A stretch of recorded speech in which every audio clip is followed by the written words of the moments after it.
खेडले झुंगे या गावामध्ये आपले स्वागत आहे. या गावाची ओळख म्हणजे श्री वैकुंठवाशी हरिभक्त परायण योगीराज तुकाराम बाबा यांची समाधी आहे.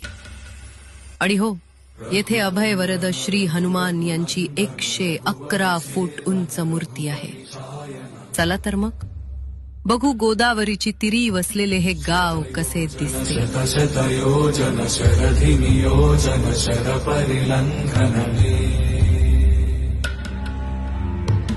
हरिभाजन हरिभाजन हरिमद भाजन दशमुख कंपन बड़वाकृत बड़वाकृत बड़बाणलकृत बहुभस्मार्चन जय केतन जय जय केतन जय हय प्रापुन जय मिडदापुगने